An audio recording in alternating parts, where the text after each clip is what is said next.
আজ আমি তোমাদের সঙ্গে এঁচোড়ের একটা এমন রেসিপি শেয়ার করব বন্ধুরা, যেটা কিন্তু মাংসের স্বাদকেও হার মানিয়ে দেবে। একদম মনে হবে যেন মাংস খাচ্ছি। তো এক থালা ভাত এক নিমেষে এই এঁচোড়ের রেসিপি দিয়ে তোমরা শেষ করে দিতে পারবে। তো চলো ভিডিওটা দেখতে থাকো আমি কিভাবে এঁচোড়ের রেসিপিটা বানিয়েছি। আশা করছি এঁচোড়ের রেসিপিটা তোমাদেরকে খুব ভালো লাগবে। এখানে আমি একটা এঁচোড় নিয়েছি, এঁচোড়টাকে ভালো করে কেটে ধুয়ে পরিষ্কার করে প্রেসার কুকারের মধ্যে স্বাদমতো লবণ আর হলুদ দিয়ে এঁচোড়টা সেদ্ধ করতে দিয়ে দিচ্ছি। দুটো সিটি দিলেই কিন্তু এঁচোড়টা সেদ্ধ হয়ে যাবে। এদিকে আগে থেকে আমি 1 কাপ মুসুর ডাল জলের মধ্যে একটু ভিজিয়ে রেখেছিলাম। তারপর এটাকে ভিজিয়ে নিয়ে ধুয়ে পরিষ্কার করে মিক্সির জারে একটাকে দুটো কাঁচা লঙ্কা দিয়ে বেটে নেব। এদিকে এঁচোড়টা সেদ্ধ হয়ে গেছে। তোমরা চাইলে কড়ার মধ্যেও এঁচোড়টা সেদ্ধ করে নিতে পারো, তবে সেটা সময় লাগবে বন্ধুরা। আর প্রেসার কুকারে দিলে খুব সহজেই সেদ্ধ হয়ে যাবে। এখন আমি একটা গ্লাসের সাহায্যে একটু চটকে নিয়েছি, তারপর হাত দিয়ে মেখে নিয়েছি। মেখে নেওয়ার পরে আমি যে ডাল বেটে রেখেছিলাম মুসুর ডালটা, সেটা দিয়ে দিচ্ছি। আমি মুসুর ডালের বাটা দিয়েছি, তোমরা এখানে ছোলার ডাল বা মটর ডালের বাটাও দিতে পারো। এখন আমি এর মধ্যে আদা পেঁয়াজ রসুনের পেস্ট দিয়েছি 1 চামচ। তারপর দিয়েছি 1/2 চামচ জিরে গুঁড়ো, 1/2 চামচ ধনে গুঁড়ো, আর দিয়েছি 1/2 চামচ হলুদ গুঁড়ো, 1 চিমটি দিয়েছি আমি এখানে গরম মশলার গুঁড়ো, আর দিয়েছি 2 চামচ বেসন। তোমাদের কাছে বেসন না থাকলে এর মধ্যে চালের গুঁড়োও দিয়ে দিতে পারো, কোনো অসুবিধে নেই। এখন সবগুলো ভালো করে মেখে নিয়েছি, তারপর দিয়ে দিচ্ছি স্বাদ মতো লবণ আর 1/2 চামচের মতো চিনি দিয়ে দিচ্ছি। এতে করে কিন্তু কোপ্তাগুলো খেতে দারুণ লাগবে। তোমরা বুঝে গেছো বন্ধুরা যে আজ আমি তোমাদের সঙ্গে এঁচোড়ের কোপ্তা রেসিপি শেয়ার করছি। রেসিপিটা যদি ভালো লাগে অবশ্যই চ্যানেলটি লাইক শেয়ার সাবস্ক্রাইব করতে ভুলো না বন্ধুরা। আর কেমন লেগেছে তোমাদেরকে অবশ্যই কমেন্ট বক্সে গিয়ে কমেন্ট করে জানাবে তোমরা।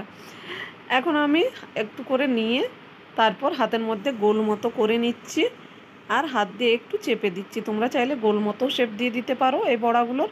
এখন আমি সবগুলো কোপ্তা এইভাবে বড়াগুলো বানিয়ে নিচ্ছি। এঁচোড়ের বড়াগুলো বানিয়ে একটা প্লেটের উপর রেখে দিচ্ছি। আমি সবগুলো সেম একইভাবে বানিয়ে নিয়েছি। আর আগে থেকে আমি কড়ার মধ্যে বেশ কিছুটা তেল দিয়েছিলাম গরম হতে। আমি এখানে রিফাইন্ড তেলে ভেজে নিচ্ছি, তোমরা চাইলে সর্ষের তেলও ভেজে নিতে পারো বড়াগুলো। আমি এক এক করে বড়াগুলোকে দিয়ে দিচ্ছি, তারপর আঁচটা একদম লো ফ্লেমে করে দিয়েছি। এইভাবে একটা পিঠ ভেজে নিয়েছি 5-6 মিনিটের মতো।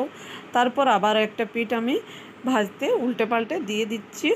এগুলো যতক্ষণে ভাজা হবে একটা বাটির মধ্যে গুঁড়ো মশলা নিয়ে নিয়েছি। 1 চামচ জিরে গুঁড়ো, 1 চামচ ধনে গুঁড়ো, 1 চামচ লাল লঙ্কার গুঁড়ো, 1 চামচ হলুদ গুঁড়ো।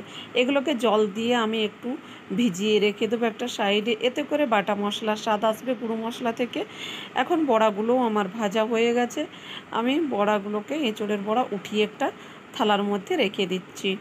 সবগুলো বড়া আমি দুটো ব্যাচে ভেজে নিয়েছি। তারপর ওই তেলের মধ্যে আমি গোটা গরম মশলা, একটা তেজপাতা আর 1/2 চামচের মতো গোটা জিরে ফোড়ন দিয়ে 30 সেকেন্ডের মতো একটু নাড়াচাড়া করার পর একটা বড় সাইজের কুচনো পেঁয়াজ দিয়ে দিচ্ছি। তোমরা চাইলে এখানে পেঁয়াজ বাটাও ব্যবহার করতে পারো বন্ধুরা, তবে আমি বড় সাইজের একটু কুচনো পেঁয়াজ দিয়েছি। তারপর একটু নাড়াচাড়া করে নেওয়ার পরে একটা টমেটো দিয়েছি। টমেটোটা একটু নাড়াচাড়া করে টমেটোটাকে আমি জাস্ট 1 সেকেন্ড থেকে 2 সেকেন্ডের মতো ঢেকে দেবো, যাতে হালকা একটু নরম হয়ে যায় টমেটোটা। তো দেখো টমেটোটা আমার এদিকে হালকা একটু নরম হয়ে গেছে। তারপর আমি 1 চামচের মতো আদা পেঁয়াজ আর রসুন বাটা দিয়ে দিচ্ছি। এটাও একটু নাড়াচাড়া করে নেবো যাতে আদা পেঁয়াজ রসুনের কাঁচা গন্ধটা চলে যায়। তারপর আমি দিয়ে দিচ্ছি যে মশলাটা ভিজিয়ে রেখেছিলাম গুঁড়ো মশলাটা, সেটা দিয়ে দিচ্ছি।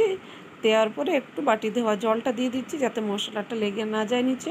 তারপর নাড়াচাড়া করে এটাকে আমি 2 মিনিটের মতো লো টু মিডিয়াম আঁচে কষিয়ে নিচ্ছি ঢাকা দিয়ে। যখন তেল ছেড়ে দিয়েছে মশলা থেকে, কষানো হয়ে গেছে, সেই সময় আমি স্বাদ মতো লবণ দিয়ে আবারও একটু মিশিয়ে নিচ্ছি মশলার সঙ্গে লবণটা খুব ভালো করে। তারপর আমি এটাকে একটু নাড়াচাড়া করে নিয়ে এর মধ্যে আমি হালকা উষ্ণ গরম জল দিয়ে দিচ্ছি। জলটা দিয়ে আবার একটু নাড়াচাড়া করে নিয়ে তারপর আমি ঝোলটা ফুটে উঠলেই এঁচোড়ের বড়াগুলো দিয়ে দেব। বড়াগুলো দিয়ে 5-7 মিনিট এটাকে আমি রান্না করে নেব। আশা করছি তোমাদেরকে এই এঁচোড়ের কোপ্তাকারি রেসিপিটা ভালো লাগবে বন্ধুরা। ভালো লাগলে অবশ্যই আমাকে জানাতে ভুলবে না। আমি ৫-৭ মিনিট রান্না করে নিয়েছি এঁচোড়ের কোপ্তাকারিটা। তারপর ওপর দিয়ে একটু গরম মশলা ছড়িয়ে দিয়েছি। কত সহজে তৈরি হয়ে গেলে এঁচোড়ের কোপ্তাকারির রেসিপি। এটা তোমরা চাইলে গরম গরম ভাতের সঙ্গে পরিবেশন করতে পারো। মাংসের চেয়েও খেতে কিন্তু বেশ লাগে বন্ধুরা। মাংসের স্বাদকেও কিন্তু হার মানিয়ে দেবে। বাড়ির ছোট থেকে বড় সকলে কিন্তু খুব প্রশংসা করে খাবে এটা। আর তোমরা চাইলে কিন্তু যেকোনো সময় এটা বানিয়ে নিতে পারো, খুব সহজ বানানো। রেসিপিটা ভালো লাগলে অবশ্যই জানাতে ভুলো না। সবাই ভালো থাকবে, সুস্থ থাকবে, আবার নতুন রেসিপিতে দেখা